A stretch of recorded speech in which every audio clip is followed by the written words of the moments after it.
our guest for today's session is very special.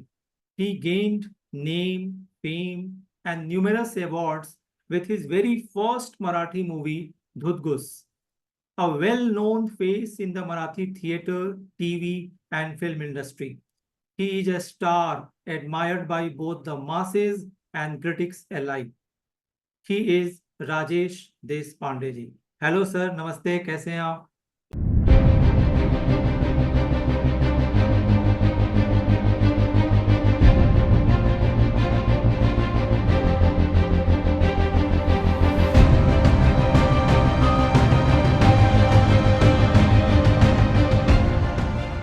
नमस्ते। मैं बहुत बढ़िया। आप कैसे? बढ़िया सर। मैं यहाँ पर कहना चाहूँगा मराठी में, आपलम आजच्या शो मध्ये स्वागत आहे आणि आम्हाला वेळ दिलात यासाठी मी आपले आभार मानतो. खूप खूप धन्यवाद। प्रोनाउंसिएशन में अगर कोई मिस्टेक हुई हो तो क्षमा चाहता हूँ. नहीं नहीं और अभी कल ही मराठी भाषा को अभिजात भाषा का दर्जा मिला है। जी सर. बहुत साल से वो प्रक्रिया शुरू थी, तो कल हम्म, मराठी भाषा अभिजात मतलब क्लास लैंग्वेज बन क्लासिक गई। या हाँ। यहाँ भी न्यूज़पेपर में फ्रंट पेज का ये न्यूज़ बना.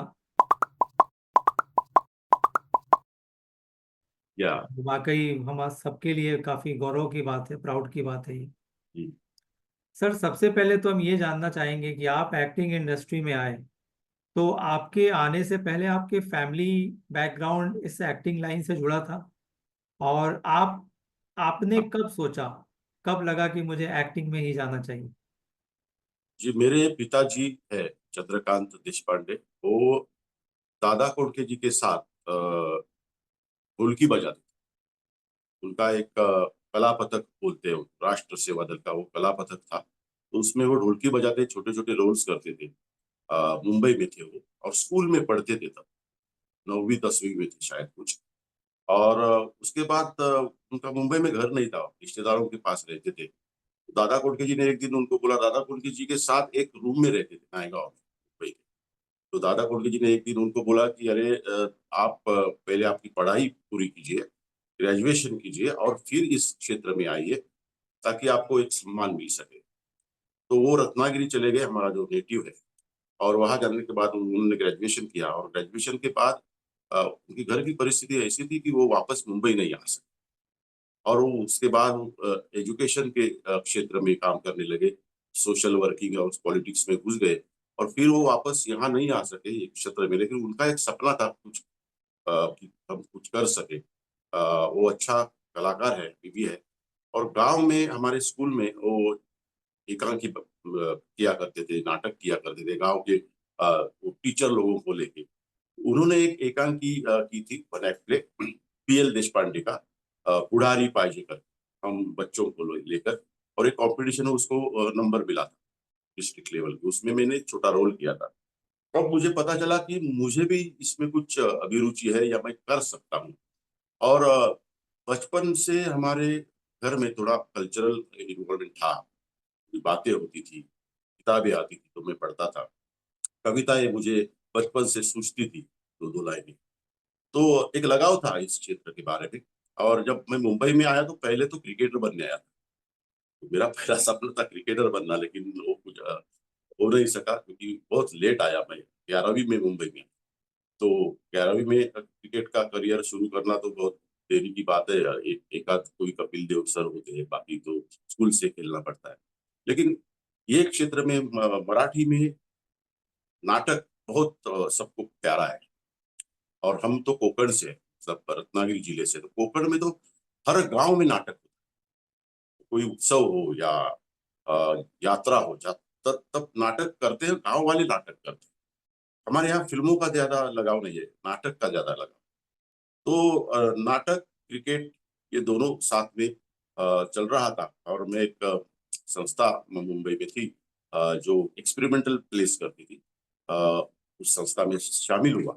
और एक पहले झुलवा करके एक बहुत फेमस नाटक था, वो जो जोगती रहते हैं, मतलब देवदासी लोग रहते हैं, उनके लाइफ के ऊपर। तो उसमें मैंने उसमें मैं पार्टिसिपेट किया, मॉप में था पहले, और धीरे धीरे उसी संस्था के साथ फिर state competition, one act place competition, ऐसे मैंने ये मेरा एक्टिंग का करियर शुरू हुआ बैक स्टेज करके। फिर प्रोफेशनल ड्रामा में काम मिला और ये सिलसिला शुरू हुआ मराठी नाटक का। और जैसे बोलते हैं, एक बार आपको मेकअप का रंग लग गया चेहरे पर तो फिर वो निकल नहीं जाता, वो बार बार वो एक चस्का लग जाता है और शुरू रहा, आज तक शुरू है। बहुत खूब। सर, जब आपने ये पहली फिल्म आपने ली, धुतगुस, हाँ। तो ये आपको ये मिला कैसे? और दूसरी बात कि आमतौर पर जब लोग पहली फिल्म करते हैं या कोई भी पहला प्रोजेक्ट करते हैं तो सक्सेस को लेके बहुत ज्यादा श्योर नहीं होते। तो आपने तो name fame everything you gain, तो ये आपको लगा था या फिल्म मेकिंग के किसी प्रोसेस में? जी, मैंने जब मैं थिएटर कर रहा था तो सिर्फ थिएटर पर जी नहीं सकता। हालांकि मराठी में प्रोफेशनल थिएटर है, लेकिन थिएटर के ऊपर मुंबई में गुजारा करना बहुत मुश्किल है। तो साइड बाय साइड मैंने सीरियल लिखनी शुरू की। तो उसके बाद मेरे को एक serial as a writer director मिल गई, कुमारी गंगूबाई नॉन। उसने बहुत फेमस हो गई, 6 साल चली थी ईटीवी मराठी पे, कॉमेडी सीरियल थी। तो वो सीरियल करते वक्त मेरे एक दोस्त थे, बहुत बढ़िया एक्टर थे, गिरीश साळवी करके। उन्होंने एक स्टोरी पढ़ी थी, राजन खान करके बहुत बड़े राइटर है, स्टोरी राइटर है, नॉवेल राइटर है मराठी में। उनकी कथा थी युद्ध करके। तो उनके दिमाग में ये था कि इसके ऊपर फिल्म बनाई जाए। तो एक दिन उन्होंने मुझे बताया कि राजेश, ये फिल्म मुझे करनी है और तुम डायरेक्ट करो। तो उसको मैंने पूछा, प्रोड्यूस कौन करेगा? तो वो बोला, मैं करूंगा। मैंने पूछा, तेरे पास पैसा किधर है? तो बोला, मैं घर गिरवी रख के करूंगा। बोला, मैं नहीं करूंगा डायरेक्ट। अगर तू घर गिरवी रख के अगर फिल्म कर रहा है तो मैं डायरेक्ट करूंगा, ये पाप मैं लूंगा नहीं मेरे ऊपर। लेकिन कुछ दिनों बाद उसके कुछ दोस्त उसके साथ जुड़ गए और ये धुड़गुस करके एक फिल्म युद्ध कथा पे थी। बहुत बढ़िया कथा है। हमने बनाई, 1 साल तक हमने उसके ऊपर, स्क्रिप्ट के ऊपर काम किया, हम सब लोगों ने काम। और उसके बाद उसका जब स्क्रिप्ट हुआ और हमारे हमें जो एक्टर्स चाहिए थे, उनको जब एक स्क्रिप्ट भेजा हमने कि ये पढ़िए, आपके लिए ये रोल है, अगर आपको अच्छा लगे तो आप करेंगे तो हमें बहुत अच्छा लगेगा, बढ़िया होगा। और जिस दिन सुबह स्क्रिप्ट उनको मिला, रात को सबके फोन आने लगे मुझे, गिरीश को, अरे यार ये तो फिल्म हम करेंगे, कुछ भी हो तो पैसा दे या नहीं दे, हम ये फिल्म करेंगे। इतनी तो स्क्रिप्ट बढ़िया हो गई थी, पहले वो कथा बढ़िया थी। और उसके बाद वो, मतलब एक ऐसा एक टीम स्पिरिट बन गया, मिशन जैसा। फिर संजय यादव जी जैसे एक बड़े सिनेमेटोग्राफर है, अभी वो डायरेक्टर भी है, प्रोड्यूसर भी है, वो हमारे साथ जुड़ गए। राहुल रानडे करके बहुत बड़े म्यूजिक डायरेक्टर है, वो जुड़ गए। और ऐसी एक बढ़िया टीम हो गई और मिशन के तौर पर हमने ये धुरगुस फिल्म एक 22 दिन में शूटिंग पूरा कर दिया, जिसका शेड्यूल एक्चुअली था 1 महीने का। लेकिन कोल्हापुर में पूरे धूप में हम लोग काम कर रहे थे, लेकिन किसी भी एक्टर ने, बड़े बड़े स्टार के, मराठी के बड़े बड़े स्टार उस फिल्म में थे, लेकिन किसी ने ऐसा नहीं किया कि मुझे वैनिटी चाहिए, मुझे ये चाहिए, मुझे एसी चाहिए। कुछ नहीं, एक ऐसा एक शामियाना जैसे हमने मैदान में लगाया था, सब वहाँ बैठते थे, पत्ता खेलते थे, ये चाहिए, और चलो बोले, बुलाया शॉट को, सब आ, आप भाग के आ जाते थे। तो ये फिल्म बनी और उसके बाद एक क्या, ये कोई इंसिडेंट देखिए, फिल्म का स्टोरी जो है, एक मिलिट्री जवान के ऊपर है। एक मिलिट्री जवान की शादी हो जाती है और दूसरे दिन ही उसको बुलावा आता है बॉर्डर पे आने। युद्ध शुरू हुआ है तो टेलीग्राम आता है, चले आओ। वो चला जाता है, वो उसके बीवी के साथ उसका कुछ बातचीत भी नहीं होता है, एक पहले रात का कुछ मिलना जुलना होता है, वो भी ऐसे ही अंधेरे में। तो दूसरे दिन वो चला जाता है और कुछ 8 दिनों के बाद वापस टेलीग्राम आता है कि वो मिलिटेंट के हमले में शहीद हो गए। और उसके बाद वो जो बीबी है उसकी, वो क्या भुगतती है, ये इसका स्टोरी है। मतलब वो ससुराल वालों को लगता है इसने हमारा बेटा खा लिया, तो वो उसको मायके भेजने के पीछे पड़ जाते हैं। और मायके वाले कहते हैं ये तो शादी होके चली गई, आपकी हो गई, आप हमें नहीं चाहिए। तो उसके बाद वो सरकार जो है, उसके उसके लिए 25 लाख उस टाइम का और कुछ जमीन देने का आश्वासन दे देती है, और वो पूरा चित्र पलट जाता है। अभी वो सबको चाहिए, वो 25 लाख के लिए और जमीन के लिए। तो ये स्टोरी थी। 21 नवंबर आई थिंक 2008 को ये फिल्म रिलीज हुई।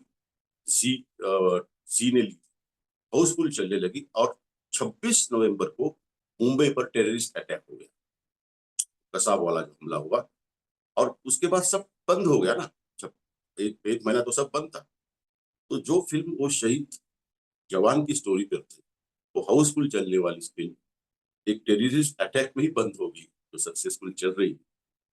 लेकिन हमें खूब बहुत सारे अवार्ड्स मिले उसके लिए। मुझे बेस्ट राइटर, बेस्ट डायरेक्टर, ऐसे अवार्ड्स मिले। तो क्रिटिकली एक्लेम थी, लेकिन कमर्शियल सक्सेस होता है। लेकिन आज भी जो देखते हैं वो बहुत पसंद करते हैं।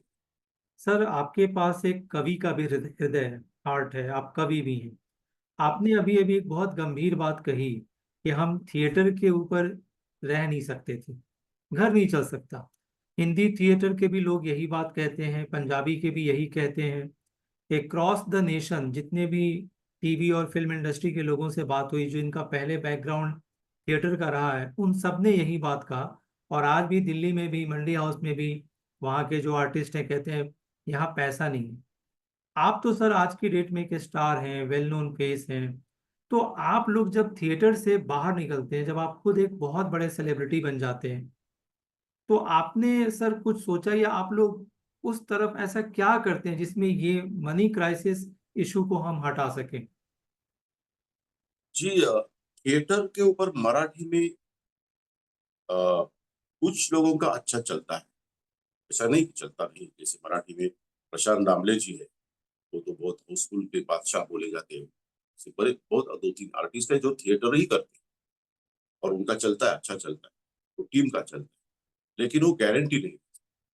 अभी कोरोना कोरोना के बाद तो ऐसा लग रहा था कि नाटक तो बंद ही पड़ जाएगा, लेकिन मराठी में नाटक अभी और अच्छा चल रहा है, अच्छा बुकिंग हो रहा है, अच्छे अच्छे प्लेज आ रहे हैं। लेकिन जो मुंबई सिटी का जो खर्चा है, वो नहीं नाटक के ऊपर। अगर आप किसी छोटे शहर में या गांव में रहते तो आराम से जी सकते थिएटर। दूसरी, ये सीरियलें करना। अभी तो वेब सीरीज का भी ऑप्शन है, फिल्में लिखना या फिल्में करना। और एक बात बता, तो मैं कोई स्टार नहीं हूँ सर, और सेलिब्रिटी तो मानता ही नहीं। सेलिब्रिटी ये शब्द मैं गाली मानता हूँ। सेलिब्रिटी वगैरह कुछ नहीं होता, एक कलाकार होता है सिर्फ, पर जो आप कुछ वेल नोन फेस हैं, दुनिया आपको जानती है। हाँ, जानते हो गए, वो तो क्या, काम करते रहना है सर बस। लोगों को जो मुझे आता है वो लोगों को मेरा कला दिखाना है और उसका आनंद लेना है। बाकी सेलिब्रिटी बनना या स्टार बनना, ये तो आज स्टार है, आज सेलिब्रिटी है, कल कोई जानता नहीं। तो ये कुछ मायने नहीं रखता मेरे लिए। मैं तो रोज कुछ ना कुछ करता हूँ। अभी मैं वर्कशॉप भी लेता हूँ। जो लड़के लड़कियां इस क्षेत्र में आना चाहते हैं, उनको जो मैंने 35 साल से जो मैंने एक्सपीरियंस किया है, उनको बताता हूँ कि ये इतना आसान नहीं है। क्योंकि लोगों को लगता है वो ग्लैमर दिखता है, पर्दे पे आया हुआ, अरे ये तो कल कल तक कहीं नहीं था, आज तो स्टार बन गया। लेकिन वो कल तक आपको मालूम नहीं था, कल तक इसके पहले इतने साल उसने क्या स्ट्रगल किया है, वो आपको नहीं पता होता है, और इतना आसान नहीं है। तो उनको मैं गाइडलाइंस देता हूँ, तो मेरा वर्कशॉप भी चल रहा है, वो भी लेता हूँ। तो रोज मैं जैसे मुझे तालीम करता हूँ, मेरी की तालीम करता हूँ कि कुछ नया सीखो, कुछ नया पढ़ो, कुछ नया लिखो। अगर एक दिन भी मैंने कुछ नया नहीं लिखा तो मुझे नींद नहीं आती। कुछ भी हो, 2 पंक्तियां, कुछ भी, 2 लाइनें, कुछ पढ़ा नहीं, या मैंने नाटक की रिहर्सल नहीं। तो अभी कंपटीशन के लिए मेरे जो वर्कशॉप के लड़के हैं या लड़कियां हैं, उनको मैं कंपटीशन में भेजता हूँ। और मराठी में एक अच्छी बात है, वन एक्ट कॉम्पिटिशन्स बहुत सारे होते हैं। जो बेस है मराठी कलाकारों का, सब कलाकार, Marathi actors, writers, directors, technicians भी जो आगे आए, स्टार बने, वो सब वन एक्ट कॉम्पिटिशन से आए। शायद दुनिया में ऐसा सिस्टम कहीं नहीं होगा। 400-500 कॉम्पिटिशन एक साल में होते हैं मराठी में, महाराष्ट्र, पूरे महाराष्ट्र में, गाँव गाँव में। और बहुत सारे नए नए कलाकार उससे उभर कर आते हैं। तो वो एक तालीम है रोज, जैसे कोई पहलवान करता है, तो वैसे मैं भी करते रहता हूँ।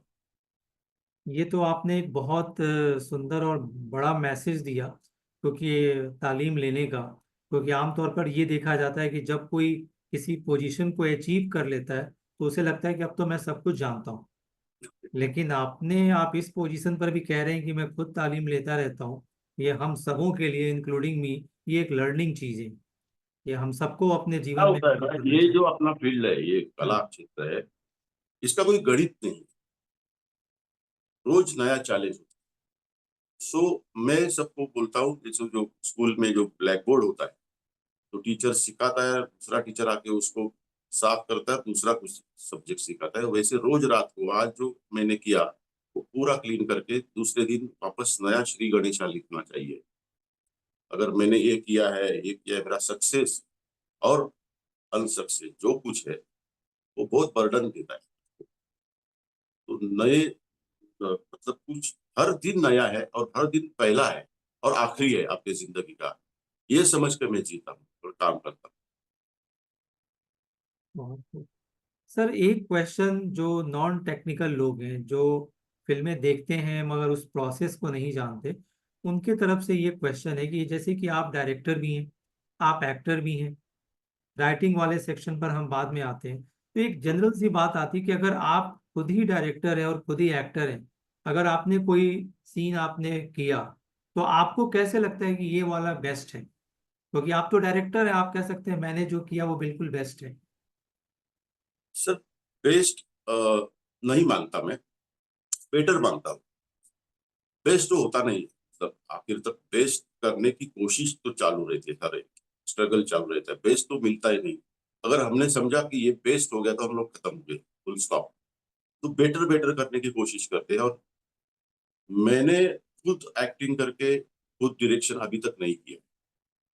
सो लेकिन अगर करने का मौका मिला तो मैं पहले एज ए डायरेक्टर एक्टर को सोचूंगा। तो डायरेक्टर पहले होता है, सबसे पहले राइटर, बाद में डायरेक्टर और बाद में एक्टर। तो मैं पहले डायरेक्टर डायरेक्शन के पॉइंट ऑफ व्यू से मुझे देखूंगा उधर, मैं कैसे पहले फिट हूँ क्या वो रोल के लिए। उसके बाद अंदर से देखूंगा, विजुअलाइज करूंगा कि मैं क्या करना चाहिए, मुझे क्या नहीं करना चाहिए। या कोई मैं एक डमी एक्टर, प्रॉक्सी एक्टर वहां खड़ा कर दूंगा, उससे पहले काम करवा लूंगा और फिर वहां उसकी जगह मैं काम करूंगा। जो टेक्निकली बहुत सारे लोग करते हैं। और अ, पता नहीं, आज तक तो एज अ राइटर डायरेक्टर और एक्टर ऐसा मैंने काम किया नहीं, तो मैं उसका एक्सपीरियंस मुझे नहीं है। एज अ राइटर डायरेक्टर काम किया है, सिर्फ एक्टर काम किया है, लेकिन डायरेक्टर दूसरा था। बहुत खूब। सर, आप राइटर भी हैं, कवि भी हैं, लिखते भी हैं। अगर हम, मतलब कि ओवरऑल अगर देखते हैं, ओटीटी की भी आपने जिक्र किया, तो हमें लगता है, कितना सच है कितना झूठ वो आप करेक्ट करेंगे हमें, कि हमें लगता है कि आजकल जो राइटर्स की कमी हो गई है, स्क्रिप्ट राइटर्स की, अगर कमी नहीं होती तो ओटीटी के माध्यम से ये ऑब्जेक्शनेबल सीन्स, गालियां, बहुत सारी चीजें ऐसा दिखाते हैं, और वो कहते हैं, जब हम उनसे पूछते हैं तो वो कहते हैं जी पब्लिक पसंद करती है। आपने दादा कोंडके जी की भी बात की। मुझे याद है, जब हम स्कूल कॉलेज में होते थे तो उनकी मूवीज देखते थे, उनके टाइटल्स को लेकर के या डायलॉग्स को लेकर के उस समय भी ये बात उठती थी। लेकिन फिर भी उस समय वो चीजें एक दायरे में थी। आज तो वो सब दायरा हट चुका है। तो आप एज ए राइटर, आपको क्या लगता है, वाकई राइटर्स की कमी हो गई है, अच्छे स्क्रिप्ट्स नहीं आ रहे हैं, या ये जानबूझ करके ये चीजें परोसी जा रही हैं?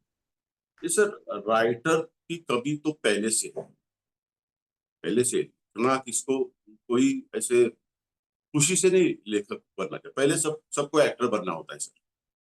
और वहां कुछ होता नहीं है इसलिए राइटर बन जाते हैं।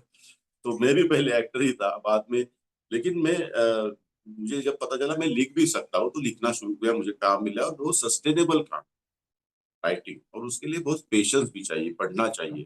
तो आजकल के लड़कों का पढ़ना बहुत कम हो गया, या स्कूल से ही वो संस्कार नहीं होते, कहानी पढ़ना या ये पढ़ना, उपन्यास पढ़ना या कोई भी। और दूसरी बात ये है ना, आजकल ना सब इंस्टेंट हो गया है। गूगल, एक क्लिक के ऊपर सब मिलता है, तो ये जो ब्रेन काम करने कम करने लगा है, जैसे पूछ हमारी निकल गई, तो कुछ काम की नहीं रही तो निकल गई और बंदर का आदमी बन गया उसी। आहिस्ता आहिस्ता मुझे लगता है हमारा जो ब्रेन भी है ना वो श्रिंक हो जाएगा और गायब हो जाएगा, क्योंकि अभी याद नहीं रहता, हम विजुअलाइज नहीं करते क्योंकि टाइम नहीं है और सब रेडीमेड है। पहले तो हमारे फोन नंबर सबके याद होते थे, अभी किसी ने मेरा नंबर भी पूछा तो मुझे मेरा नंबर क्या है याद करना पड़ता। तो ये प्रॉब्लम बेसिकली, और जो राइटर है जो अच्छे लिख सकते हैं वो डेली सोप्स में बिजी, तो डेली सोप का तो काम ऐसा होता है, वो 24 घंटे का काम होता है। तो उनको बहुत इच्छा होती है कि यार मैं कुछ क्लासिक लिखूं, लिख भी सकते हैं वो, लिख नहीं सकते, वक्त नहीं मिलता, और वो काम छोड़ भी नहीं सकते। वो का एक रोजी रोटी भी है, घर चलाना होता है, बड़े बड़े फ्लैट्स लिए होते हैं, गाड़ियां ली होती है। तो अपनी जरूरतें कम रखेंगे तो अच्छा राइटर राइट लिख सकते। और मराठी में तो मुझे लगता है अच्छा लिख रहे लोग, थिएटर थिएटर कर रहे हैं, जो एक्सपेरिमेंटल थिएटर है। हिंदी में भी पृथ्वी थिएटर में, मुंबई की बात की जाए तो अच्छा लिखना हो रहा है, अच्छा नाटक आ रहा है। और ओटीटी की जो आपने वायलेंस और वल्गैरिटी की बात करी, वो सर ये कुछ दिन के लिए, जो नया नया है इसलिए चल रहा है। कुछ दिन के बाद ना वो नहीं होगा। अभी भी अच्छी ओटीटी पे वेब सीरीज आ रही है, आपने भी देखी होगी, जैसे पंचायत है और बहुत सारी है। तो वो ऑडियंस भी बदल जाएगा। जैसे दादा कोंडके जी का आपने जिक्र किया, तो दादा कोंडके जी का डबल मीनिंग था, लेकिन वो डबल मीनिंग में वो पकड़ नहीं सकते थे। हाँ, मतलब वो पकड़ नहीं सकते थे डबल, उसका दूसरा एक मीनिंग भी रहता था, वो सिंपल रहता था, क्लीन रहता था। उनके गाने भी वैसे है, जैसे ठगाला लागली कळ पाणी थेंब थेंब गळ, ये बहुत फेमस गाना है ना। तो अगर आप ऊपर ऊपर सोचे तो वो अश्लील लगता है, लेकिन उसका जो अंडर करंट है वो सब नेचुरल है, नेचर के ऊपर है सब। अगर खेती के ऊपर उन्होंने ये किया है, उसका सिंबोलिज्म किया है, उनको वही कहना है, लेकिन वो अगर उनको कोई विवाद में पकड़े तो वो उसका वो दूसरा अर्थ बताएंगे, उसको चुप कर देते थे। तो ये वायलेंस और या सेक्सुअलिटी जो ओटीटी पे है वो कम हो जाएगी मुझे तो लगता है। और वो देखने वाला भी एक ऑडियंस है, वो तो रहेगा ही, वो तो नहीं, वो तो बदलेगा नहीं ना। वो फिल्मों भी इसके लिए देखता था, देखते हैं यार कोई सेक्सी सीन है तो उसके लिए अ, जाते थे, वैसा तो एक ऑडियंस का क्लास रहेगा ही, वो नहीं बदलेगा। लेकिन आहिस्ता आहिस्ता जैसे एजुकेशन बढ़ रहा है, जैसे नए नए लड़के लड़कियां, अभी तो अपना वर्ल्ड उनके हाथ में आया है पूरा, फिल्में आई, वर्ल्ड फिल्म्स आई है, तो उनको वो आकर्षण नहीं है। जैसे मेरा बेटा है अभी, वो भी एक्टर है, राइटर डायरेक्टर है, तो उसको वो आकर्षण नहीं है। ये जैसे यंग जनरेशन है, वो हम हमारी जनरेशन, पिछली वाली जनरेशन बहुत हिपोक्रेट थी, बुंदू थी। यंग जनरेशन नहीं है वैसे, वो बहुत ओपन है, जो है वो है। बहुत खूब। सर, आपने जनरेशन की बात कही। ऐसे बहुत सारे, हम जब कोई काम करते हैं तो अपनी फैमिली मेंबर्स की तरफ कई बार देखते हैं, अपने एंसेस्टर्स की तरफ हम मराठी फैमिली को देखते हैं। ऐसे बहुत सारे नाम हैं, श्री राम लागू जी हैं, रीमा लागू जी हैं, दादा कोंडके जी हैं, जाधव जी हैं। बहुत सारे नाम अभी मतलब जो मुझे ध्यान में आ रहे हैं। तो जब आप उनकी तरफ देखते हैं, बैक में देखते हैं, तो आपको क्या लगता है कि उस समय से और अब तक में मराठी इंडस्ट्री में क्या बदलाव आया हुआ है? साथ ही मैं यह भी जानना चाहूंगा कि आजकल हम देखते हैं टेक्नोलॉजी का यूज।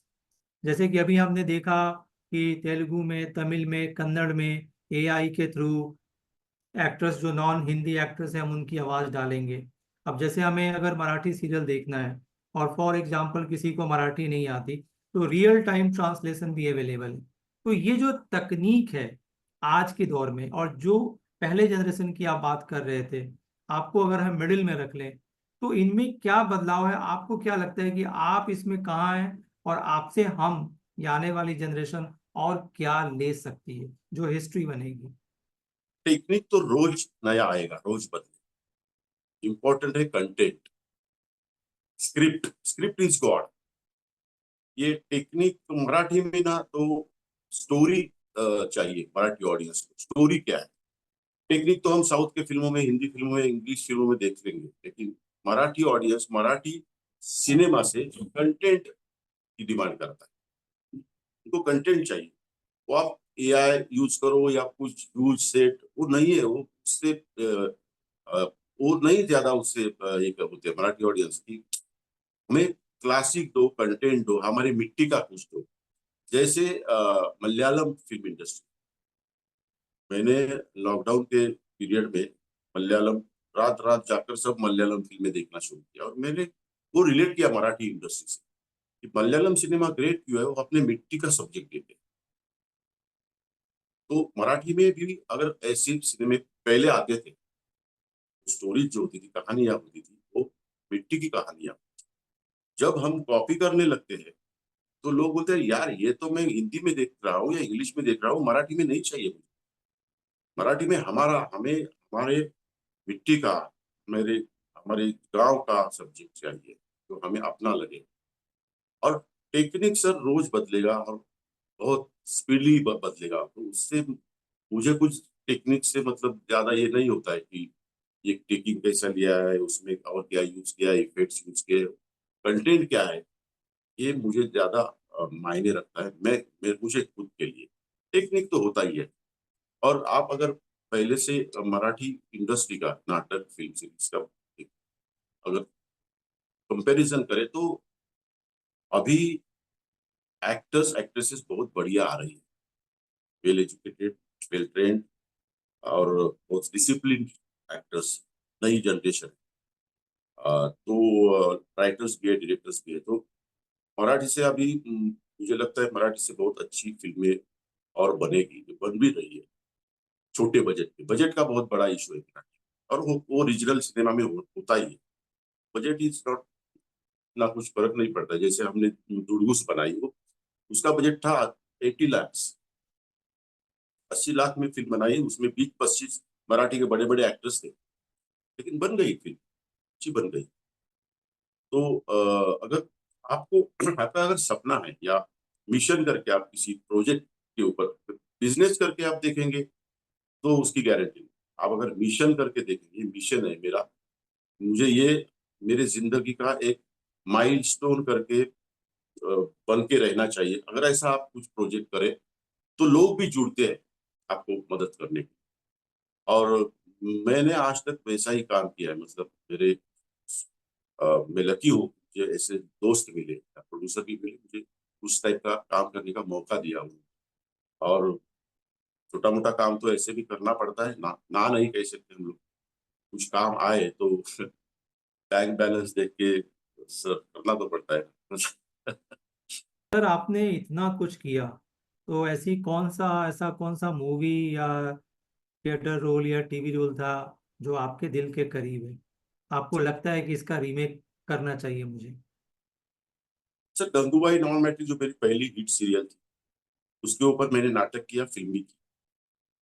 दो कैरेक्टर को लेके, गंगूबाई और उसका असिस्टेंट छूट, निर्मिति साई सावंत और पंडरीनाथ पैडी कांबळे करके एक्टर थे। तो दो कैरेक्टर को लेके तीनों मीडिया में, नाटक, सीरियल, नाटक और फिल्म, तीनों मीडिया में कुछ कलाकृति मुझे लगता है पहली बार बनी। अ, उसका कुछ आगे हो सकता है, मतलब रिवाइवल हो सकता है अगर सीरीज टाइप, तो मुझे अच्छा लगेगा। दूसरा एक मेरा प्रोजेक्ट था मालवनी डेज करके, मालवनी डेज, मालवण का जो महाराष्ट्र में कोकण में, वो एक सीरीज था। वो अगर वापस शुरू हो जाए, या वेब सीरीज, वेब पे या ओटीटी पे या चैनल पे, तो ये लगेगा जैसे। और एज एन एक्टर मुझे एक रोल करने का मौका मिला था, आमच्या या घरात करके एक नाटक था। प्रवीण शांताराम जी राइटर थे आमच्या या घरात। प्रकाश बुद्धिसागर करके बहुत बड़े डायरेक्टर थे मराठी के, वो डायरेक्टर थे, और उसमें एक रोल करने का मौका मिला था। मेरे साथ नीलेश दिवेकर, उषा नाडकर, डीजी वगैरह थी। तो वो रोल, अभी तो मेरा वो एज नहीं रहा, वो रोल मुझे बहुत मतलब दिल करीब का रोल है। दूसरा एक नाटक था, हे वयच असं असतं करके, उम्र ही ऐसी होती है मराठी में, वीरेंद्र प्रधान जी मेरे दोस्त थे, का नाटक था, उसमें एक रोल करने को मिला। ऑल दी बेस्ट करके बहुत फेमस नाटक है देवेंद्र प्रेम जी का, बहुत सारे भाषाओं में आया, उसमें अंधे का रोल किया था, वो भी मतलब ऐसे बहुत सारे हैं। और एज ए डायरेक्टर मुझसे दो प्ले हो गए। एक था पीएल देशपांडे का ती फुलराणी, माय फेवरेट लेडी के ऊपर, बहुत फेमस, भक्ति बर्वे जी ने पहले काम किया था, वो मुझे डायरेक्ट करने का मौका मिला था। उसमें हेमांगी कवि, गिरीश और डॉक्टर गिरीश थे। तो वो भी अच्छा बन गया था। दूसरा एक हिमालयाची सावली करके प्राध्यापक प्रोफेसर वसंत कानेटकर जी का प्ले था, जो हिमालय की गोद में नाम से हिंदी में भी हुआ। पहले वो 35 साल पहले, 35-40 साल पहले शायद डॉक्टर लागू ने रोल किया था। तो हमने वो वापस लाया, गोविंद चौहान करके प्रोड्यूसर थे। तो वो बहुत बढ़िया प्ले मुझसे हुआ और क्लासिक प्ले। और वो नाटक ने, जब मैंने डायरेक्ट किया, मेरा लाइफ का देखने का नजरिया बदल गई मेरे जीवन की तरफ। क्योंकि वो महर्षि कर्वे के ऊपर, भारत रत्न ढूंढो केशव कर्वे के ऊपर था। उस समाज सेवक बड़े, जो महिलाओं के लिए, वो शिक्षक के लिए काम, शिक्षा के लिए काम किया। तो वो प्ले करते करते मुझे भी लगा यार, हम लोग तो इतना इतना छोटा जीते हैं। हमारा सपने भी हमारे छोटे छोटे होते हैं, अपने लिए सोचते हैं सिर्फ, हम क्या रख के जाएंगे जाने के। इतने बड़े लोग ये देश में हुए, राज्य में हुए, तो हम लोग क्या करते हैं यार? सिर्फ पढ़ते हैं, उनका किरदार निभाते हैं, उनके ऊपर कुछ पिक्चरें बनाते हैं और पैसा कमाते हैं। लेकिन उनसे क्या लेते हैं? उससे प्रेरणा लेके हम क्या करते हैं? तो वो करने के बाद मैंने वो वर्कशॉप शुरू किया है, एक्टिंग राइटर का मिशन करके शुरू किया, नॉट एज अ प्रोफेशन। बहुत सारे ऐसे लड़के लड़कियां आती है जिनके पास फी भरने के पैसे नहीं रहते, उनको मैं लेता हूँ। लेकिन उनको एक बोलता हूँ, डिसिप्लिन चाहिए, निष्ठा चाहिए। टाइम पास के लिए मत यहाँ नहीं आना। अगर आप टाइम पास करके लिए करने के लिए या ग्लैमर को देख के आ रहे हैं तो मत आओ। अपने को बनाने के लिए आ रहे हैं, एज कलाकार बनना है तो खींचना पड़ेगा यहाँ। ऐसा नहीं आपको या टीवी पे चमकना है या पर्दे पे चमकना है, तो वो ध्येय लेकर इधर मत आना। पहले नाटक करो, 12-12, 15-15 साल नाटक करने के बाद कोई एक्टर बड़ा हो गया। ये जो पहली पीढ़ी थी, सब आपने जो नाम लिए, डॉक्टर लागू जी थे, रीमा जी थी, और सब मराठी के सब जो बड़े, नाना पाटेकर जी, और कोई भी नाम लो आप, बहुत साल नाटक किया है उन्होंने। और नाटक में उनका बेस पक्का करके उसके बाद वो फिल्मों में आगे आए हैं, तो इसलिए उनको माना जाता है आज भी। हिंदी इंडस्ट्री पे अगर मराठी थिएटर का कोई एक्टर आया तो तो रिस्पेक्ट मिलता है। आप मराठी थिएटर से हो तो एक अलग सा रिस्पेक्ट मिलता है, क्योंकि उनका बेस पक्का है, वो थिएटर में हुआ है, मराठी थिएटर। और मुझे गर्व है कि मैं मराठी थिएटर से जुड़ा हुआ हूँ। और ऐसा तो मौका, मतलब मुझे भगवान ने दिया कि मुझे तो मराठी महाराष्ट्र में जन्म दिया, उसके बाद मराठी थिएटर से जुड़वा दिया, मराठी कविता साहित्य से जुड़वा दिया, और क्या चाहिए।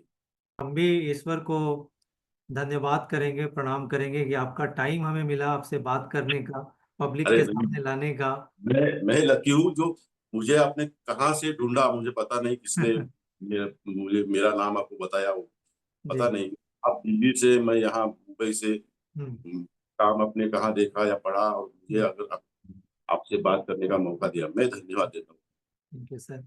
सर, आप कवि हैं, मराठी साहित्य, मराठी कविता, अगर आप कुछ सुनाना चाहें ऑडियंस को तो हमें बड़ी खुशी होगी सर। ये जरूर, मराठी में हिंदी एक दो कविता मुझसे लिखी गई, हम्म। वो हिंदी में हिंदी सुनाता हूँ, क्योंकि हिंदी सुनने वाले ज्यादा हिंदी हो गए। तो जी। जो बोलते हैं ना कि you can't challenge the genetics, उसके ऊपर मैं मुझे एक कविता सीखी थी, वो पढ़ के बताता हूँ। पेशा तो नकारा पुरखों का, पेशा तो नकारा पुरखों का। जैसे मेरे पिताजी, माँ टीचर थी, लेकिन मैं टीचर नहीं बना। पेशा तो नकारा पुरखों का, लेकिन पेशियों का क्या करूं? तो उनकी पेशियां तो ठस ठस भरी है नस नस में। उनकी पेशियां तो ठस ठस भरी है नस नस में, काफी मुश्किल है इन्हें करना वश में। उनका अपना ही कानून, अपना ही जुनून, उनका अपना ही कानून, अपना ही जुनून। बाहर भले हो लोकतंत्र, उनका मंच स्वतंत्र। मानो हमारी सरकारें तो वही चलाती है, मानो हमारी सरकारें तो वही चलाती है, जैसे वो प्रशासन, मंत्री तो नाम मात्र। कोई बनता है हिटलर और कोई होता है छात्र, कोई बनता है हिटलर और कोई होता है छात्र। डालते हैं किसी आतंकवादी में कला, डालते हैं किसी आतंकवादी में कला, और किसी कलाकार में आतंक की बला। हमारे बचपन में वैसे ये सोहे रहते, हमारे बचपन में वैसे सोहे रहते, ये यौवन में जाग उठते हैं और हमारे बुढ़ापे में ये होते हैं जवान, हावी होते हम ही पर बनकर हैवान। अमरत्व का वरदान है इन्हें, अमरत्व का वरदान है इन्हें, मुक्ति पाते हैं कुछ गिने चुने। हमारा हमारा पेशा भी तो नकारा जाएगा आगे, हमारा पेशा भी तो नकारा जाएगा आगे, लेकिन पेशियों का क्या करेंगे। हमारा पेश हमारी पेशा तो नकारा पुरखों का, लेकिन पेशियों का क्या। बहुत खूब।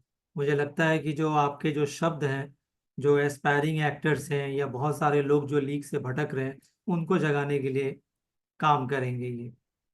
सर, एक आपसे आखिरी सवाल कि अगर आप हाँ, एक्टर नहीं होते तो क्या होते? मैं किसान होता, मैं अभी भी गांव में जाके खेती करता हूँ, गांव में मुझे बहुत अच्छा लगता है। किसान होता, गांव में रहता, जो मेरे पिताजी माँ ने मेरे स्कूल्स, बहुत सारे स्कूल्स खोले हैं वहाँ गाँव गाँव में, उसका कुछ अभी भी वहाँ जाके काम करता हूँ। या शायद पॉलिटिक्स में भी जा सकता था, अगर मैं गांव में रहता तो पिताजी पॉलिटिक्स में थे, तो उनके साथ काम करके आज मैं कुछ एमएलए या जेपी या कोई तो पॉलिटिक्स में दिखाई देता था, लेकिन वो नहीं होना था। और हम्म। ये फील्ड तो नहीं, वो हम्म। मुझे मतलब अभी तो नहीं हो सकता अभी, लेकिन मैं खेती करता हूँ। हम्म। मैं खुद को किसान ही मानता हूँ, क्योंकि राइटर और किसान में क्या फर्क है, कुछ नहीं ना, दोनों एक ही तो काम करते हैं, लेकिन सबसे ज्यादा अन्याय तो वो दोनों के ऊपर ही हो, और ये ट्रेजेडी है। या किसान और कलाकार समाधानी या कंटेम्प्ट नहीं है, वो सोसाइटी या समाज को कुछ अच्छा भविष्य नहीं है, ऐसा मुझे तो लगता बहुत खूब सर। सो हमें फॉर्मेट के कारण हमें यहाँ रुकना पड़ेगा, लेकिन हमें बड़ी खुशी है और मैं बड़ा ब्लेस्ड फील कर रहा हूँ कि आपसे हमें बात करने का मौका मिला। आपने द हिलेरी टाइम्स को आपने समय दिया, मुझे समय दिया, इसके लिए मैं आपको धन्यवाद और नमस्ते करता है। धन्यवाद आशीष जी। हूँ।